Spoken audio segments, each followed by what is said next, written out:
이 솔로몬의 이 축복, 이 하나님의 솔로몬이 받은 영광 다 하나님께 주신 것임을 오늘 본문에 나타납니다. 이 열왕기상 3장에 나타난 이 내용은 우리 모두가 참 많이 듣고 읽고 또 묵상했던 그런 말씀이죠. 그런데 여기 솔로몬이 이 땅에서 전무후무한 하나님의 큰 은혜를 입을 수 있었던 그 비결이 뭐냐면 여기 말씀해 보면 하나님 마음에 드는 사람이라고 했어요. 하나님 마음에 드는 사람. 여기 10절 말씀 보니까 솔로몬이 이것을 구하매 그 말씀이 주의 마음에 든지라. 하나님 마음에 드니 하나님께서 그에게 주신 복이 다 이루어질 수밖에 없다는 겁니다. 그런데 이 솔로몬이 하나님의 마음에 들 수밖에 없었던 그 배경에는 무엇이냐면 부모된 아버지의 교육이 있었다는 겁니다. 어려서부터 그는 하나님 마음에 합한 사람이었던 다윗을 아버지로 두고 그 아버지 밑에서 하나님만 섬기는 것을 보고 자랐어요. 어렸을 때부터 그는 아버지 다윗이 하나님을 얼마나 철저하게 섬겼는지 그는 다 보고 자랐던 것입니다. 그래서 여기 3절 말씀 보면 이렇게 말하고 있어요. 솔로몬이 여호와를 사랑하고, 솔로몬이 하나님을 사랑한 것은 그냥 된 게 아니죠. 그의 아버지 다윗의 법도를 행하였다고 그랬어요. 그의 아버지 다윗이 항상 하나님의 법을 지키며 주야로 말씀을 읽고 묵상하며 하나님의 말씀을 따라 살며 하나님을 섬기는 이런 모습들을 솔로몬은 다 보고 배웠어요. 그러니까 하나님을 사랑하는 것은 그의 삶의 아름다운 열매로 나타납니다. 그래서 거기 보면 하나님을 사랑하고 아버지 다윗의 법도를 지키며 그리고 산당에서 제사하며 분향을 하며 살았다.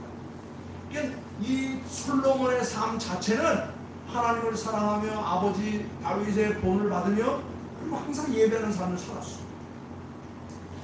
하나님께서 이 솔로몬의 삶을 보시고 아 참 그놈 기특하다. 내가 저놈에게 복을 줘야 되겠다. 당연한 겁니다.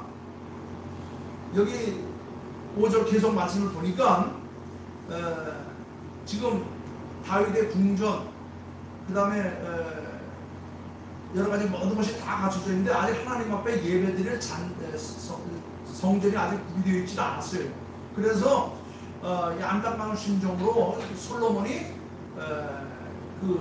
이제 이제 신당을 짓기 위해서 성전을 짓기 위해서 임시로 산당에 가가지고 1,000번제를 드렸다는 겁니다. 그러니까 하나님은 기드몬 신당에서 1,000번제를 드린 이 솔로몬을 보고 하나님께서 감동을 받으시고 하나님께서 솔로몬의 지극정성한 그런 그 예배의 삶을 보시고 솔로몬의 꿈에 나타났습니다. 그래서 하는 말씀이 솔로몬아 네가 원하는 게 뭐냐? 네가 바라는 게 뭐냐? 내게 구하라. 그러니까 솔로몬이 아주 지혜로워요.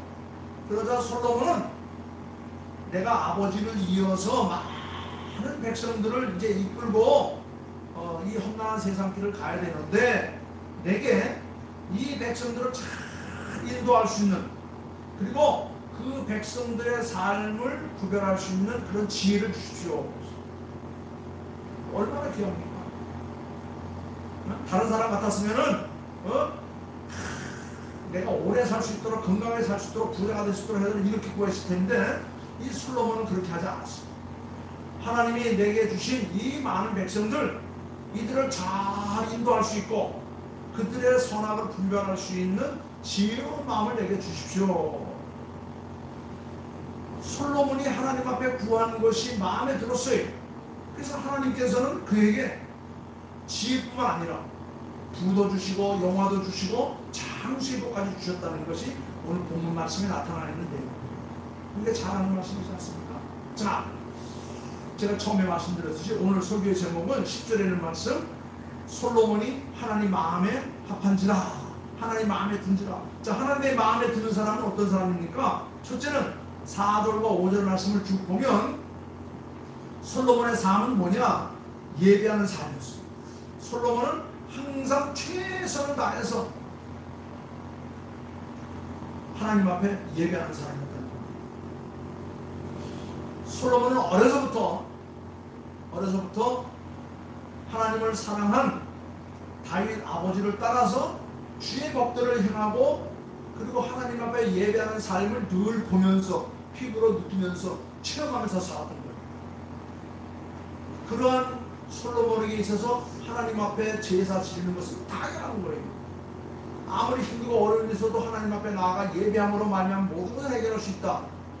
그걸 알았던 것입니다.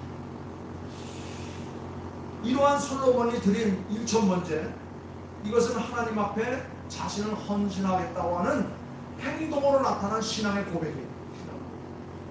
우리는 어떠한 일이 있어도 하나님 앞에 예배하는 삶을 살겠다. 그것도 그냥 드는 게 아니에요.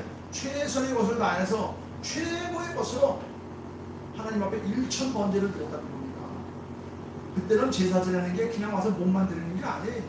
가장 좋은 살찐 소, 그것을 잡아서 하나님 앞에 각을 떠서 드리는 1,000번제라고 하니까 그건 참 수를 해야 할 수 없을 만큼 끝없는 제사를 하나님 앞에 드렸다고 하는 겁니다. 그는 왕으로서 드릴 수 있는 가장 최고의 가치를 하나님 앞에 드렸어요. 하나님을 만나는 가장 좋은 방법을 택했던 겁니다. 그게 바로 뭐냐? 하나님 전에 나아가서 예배하는 삶. 구원에 관심이 있는 사람들은 뭐에 관심을 갖습니까? 하나님을 만나는 일에 관심을 갖는 거예요. 하나님을 만남으로 말미암아 세상의 모든 근심 검정을 다 떨쳐버리고 하나님을 만남으로 말미암아 모든 것이 해결될 수 있다고 하는 지혜를 우리가 얻어야 됩니다. 제가 늘 얘기하지만 아버지가 하고 있으면 걱정할 게 없어요. 엄마하고 있으면 걱정할 게 없어요. 어린 아이에게 엄마는 전부예요. 그게 더 뭐가 필요하겠습니까? 그렇습니다.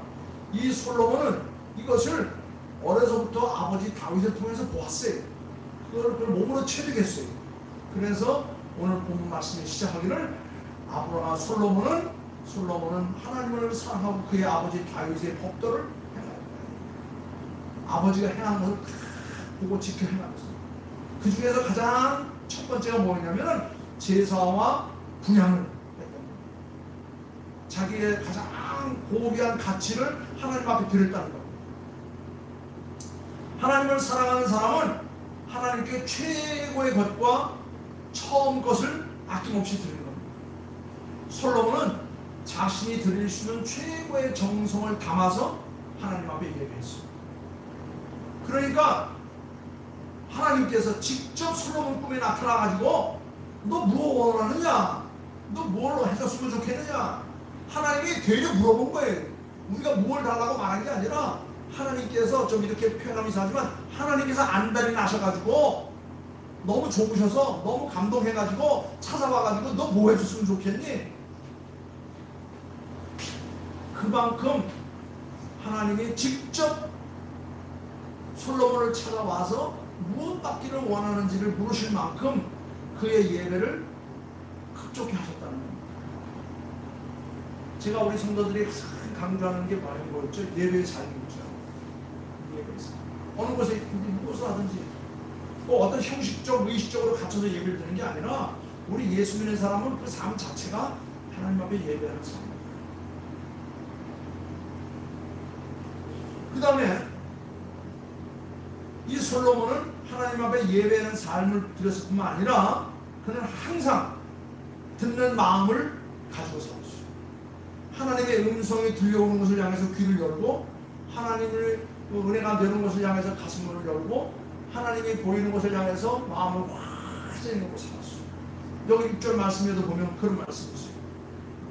솔로몬이 이르되 주여 종이 내 아버지 다윗의 성실과 공의와 정직함으로 주와 함께 주 앞에서 행하심으로 주께서 그에게 큰 은혜를 베풀어 주셨고 그에게 은혜를 주셨는데 이제 그 은혜를 또 제게도 주십시오. 우리 아버지가 받았던 그 은혜를 제가 받기를 원합니다. 그러면서 10절 말씀 계속 내려가기를 말하면서 뭐라 하냐면 9절 말씀에 이렇게 말하죠. 제게 듣는 마음을 종에게 주사 주의 백성을 재판하여 선악을 분별할 수 있도록 나를 붙들어 달라. 듣는 마음. 백성들의 그 아우성치는 소리를 듣고 백성들의 그 시름 소리를 듣고 백성들의 소원하는 소리를 들을 수 있고 하나님께서 우리에게 주시는 그 소리를 들을 수 있는 그 귀를 달라. 솔로몬 왕은 맡겨주신 백성을 잘 다스리고 선악을 분별할 수 있도록 하나님께 뭘 말했어요? 듣는 마음을 달라.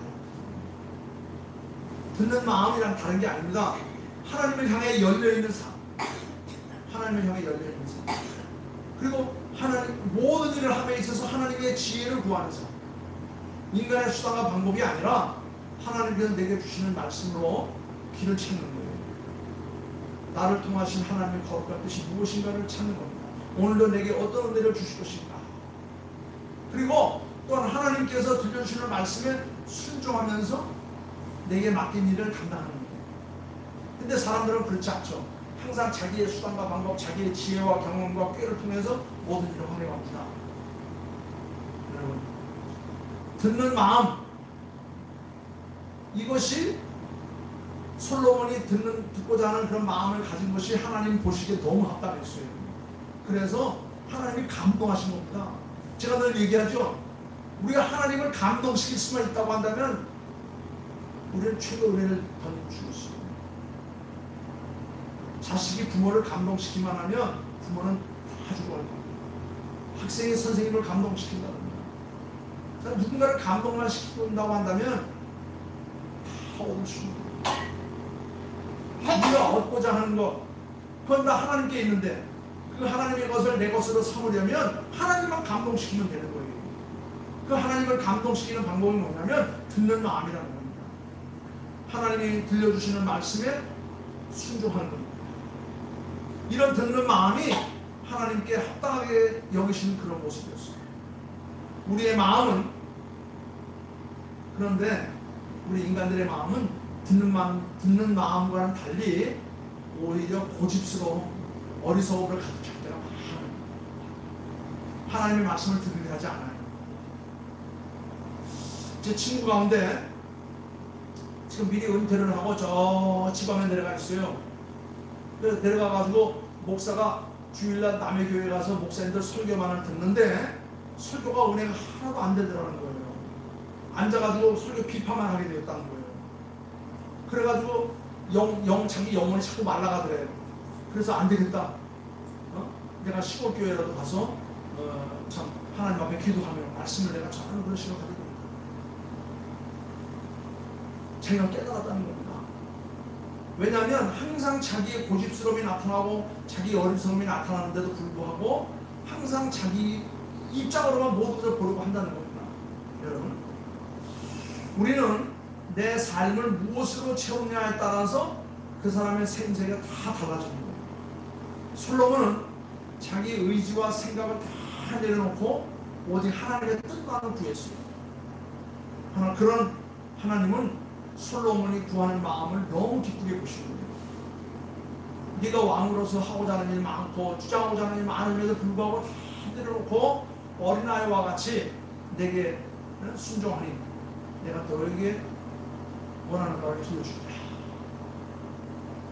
그게 뭐를 뭡니까? 11절 말씀부터 15절 말씀은 하나님이 솔로몬을 통해서 감동을 받으시고 하나님께서 어떤 행동을 취하려 하는가를 우리들에게 보여줍니다. 솔로몬은 알았어요. 자기의 유익을 구하지 않고 하나님 편에서 하나님의 영광을 위해서 구하면 그 모든 것도 다 내게 채워줄 것이다. 솔로몬은 자기를 위한 소원을 빌지 않았어요. 왕으로서 부귀 영화나 인간으로서 건강과 장수를 구하지 않았어요. 심지어는 그렇게 자기를 괴롭히고 힘들게 했던 원수들의 생명이 멸해지는 것조차도 구하지 않았어요. 오직 그는 뭘 구했습니까? 하나님의 뜻에 따라서 자기에게 맡겨진 사명을 잘 감당하기 위해서, 그리고 그 일을 감당하기 위해서는 무엇보다도 지혜로움이 필요하다는 것을 알았어요. 하나님의 도움이 필요하다는 걸 알았어요. 하나님께서 도와주지 않으면 아무것도 할 수 없다는 걸 알았어요. 아무리 내가 계획을 잘 세워놓고 아무리 내가 준비를 잘 해놨어도 하나님께서 허락하지 않으면 아무것도 이루어줄 수 없다는 것을 알았어요. 우리가 1년에 한 번씩 화천 산천어 축제하지 않습니까? 화천하면 아주 추운 동네예요. 그런데 추운 동네인데 겨울에 한겨울에 비가 왔어요. 한겨울에 얼었던 녹이 다 녹아버렸어요. 그래서 모든 일이 망쳐지지 않았습니까? 왜? 하나님 도와주지 않으면 안 되는 거예요. 분별하는 지혜는 하나님 보시기에 무엇이 옳은가 판단하는 그런 능력이에요. 분별할 수 있는 능력. 그건 하나님이 주신 지혜로만 가능할 수 있는 거예요. 인간들은 항상 한 곳으로 편입돼 있어요. 한 곳으로 치우쳐 있어요. 그래가지고 뭔가를 보면 항상 흔들리게 돼 있어요. 정말 중심을 잡고 똑바로 가야 되는데 인간이라는 존재가 중심을 잡고 똑바로 가지 못하고 자꾸 치우치는 거예요. 오른쪽으로 갔다 왼쪽으로 갔다 그러다 보면 결국 일이 마비가 되고 마는 거예요. 그런데 좌로나 치우치지 않기 위해서는 뭐가 필요하냐면 분별할 줄 아는 지혜가 필요한데 그 분별할 줄 아는 지혜는 바로 하나님이 주신 거예요. 솔로몬은 바로 하나님 앞에 누구에게 치우치지 않는, 좌로나 치우치지 않는 그런 믿음을 달라고 기도했어요. 제가 지난 주일날 설교했듯이 하나님께서 첫 그런 가나안 땅으로 이스라엘 백성들을 이끌고 갈 여호수아에게 뭐라고 말씀했어요? 너는 좌로나 우로나 치우치지 말라. 강하고 담대하라. 두려워하지 말라. 지금 우리 사회가 왜 이렇게 힘들고 어려운지 아십니까? 너무나 좌쪽으로 치우고 너무나 우쪽으로 치워서 아주 두 개로 나눠져 버리고 말았어요. 네? 자기 편이 아니면 다 적이야. 적이 아무리 잘해도 상대방이 아무리 좋아도 나와 같은 마음이 안 맞아도 그건 다 악이야. 이게 왜냐? 좌로 치우고 우로 치웠기 때문에. 그러나 성경은 말합니다. 좌로나 우로나 치우치지 말고 굳게 서서 믿음을 지켜 내가 내게 부탁한 것을 잘 이루라. 그렇습니다. 우리는 세상을 살아감에 있어서 분별할 줄 아는 지혜를 가지고 있습니다. 솔로몬이 가졌던 이런 분별하는 지혜를 하나님께서 보시자 하나님은 솔로몬에게 더 이상 요구할 게 없어요. 하나님께서 너무 감동을 하셔가지고 그가 구하지도 않은 부와 영광도 함께 주시면서 그리고 하나님의 법도와 명령을 잘 지키기만 하면 앞으로 내가 장수할 것이다. 그런 약속까지 주었어요. 11절 그 얘기 보면 그렇죠? 네? 여기 11절에 그랬어요. 이에 하나님이 그에게 이르시되 네가 이것도 구하였도다. 자기를 위하여 장수하기를 구하지 아니하며 부도 구하지 아니하며 자기 원수의 생명을 멸하기도 구하지 아니하고 오직 송사를 듣고 분별하는 지혜를 구하였으니 하나님께서 감동하신 거예요. 감동을 받으시고 내가 네 말대로 하여 네게 지혜롭고 총명한 마음을 주노니 쭉 일어난 다음에 13절 내가 또 네가 구하지 아니한 부귀와 영광도 네게 주고 내 평생의 왕들 중에 너와 같은 자가 없을 것이라. 그러면서 말하기를 그리고 앞으로도 계속해서 네 아버지가 그랬던 것처럼 내 법도와 명령과 윤리를 지키면 네 나를 장수케 하리라. 우리 하나님은 주실 때 어떻게 주신다고요? 꽉꽉 눌러 흔들어 채우도록 넘치도록 주신다고 했어요. 2023년도가 벌써 시작됐습니다. 얼마나 빠른지 몰라요. 20년 예배 드리고 10년 예배 드리는데 벌써 4, 5일을 지났어요. 한 주 지나면 보름. 여러분 올 한 해 동안 하나님 마음에 드는 사람으로 하나님께서 우리의 삶 속에 큰 힘을 쏟아붓는 축복의 역사가 우리 모두에 있기를 주님으로 축원합니다. 솔로몬은 최선을 다해서 하나님 앞에 예배하는 삶을 시작했습니다. 그런 뒤에 자신을 찾아오신 하나님께서 다윗은 말했습니다. 하나님 내게 맡긴 사명 잘 감당할 수 있도록 지혜를 주시고 그리고 듣는 마음을 주십시오. 우리도 항상 주의 음성을 들을 수 있는 그런 삶과 자세가 있기를 하나님 앞에 구해줄 것입니다. 분별하는 지혜를 구할 수 있어야 될 것입니다. 그러면 하나님께서 우리의 삶을 보시고 우리가 구하지 않는 것도 다 주신다고 하는 것을 우리가 깨닫는 축복된 한 해가 다 될 수 있기를 주님의 이름으로 축원합니다. 기도하겠습니다. 아버지 하나님 감사와 찬양과 영광을 돌립니다. 오늘은 2023년도를 시작하면서 하나님의 마음에 합한 사람, 하나님의 마음을 감동시킨 사람 솔로몬을 한번 생각해 보았습니다. 솔로몬은 오직 하나님을 사랑하고 아버지가 지켰던 율례와 법도를 잘 지켰고 또 그것이 바로 하나님 앞에 예배하는 삶이라는 것을 깨달았습니다. 그는 아주 어려서부터 아버지가 행했던 모든 삶을 잘 보고 지켜야 했습니다. 하나님을 감동시켰습니다. 그래서 하나님께서 그에게 그가 원하지 구하지도 않은 것까지도 다 주시는 복을 얻었습니다. 올 한 해도 우리가 하나님 앞에 참 축복된 한 해가 될 수 있도록 인도해 주시옵소서. 하나님 아무쪼록 저희들의 예배를 기쁘게 받으시옵시고 우리들의 삶 속에 큰 복을 베푸심을 날마다 저희들이 감당할 수 있도록 은혜를 더하여 주시옵소서. 감사하며 거룩하신 예수님의 이름으로 기도하옵나이다. 아멘. 아멘.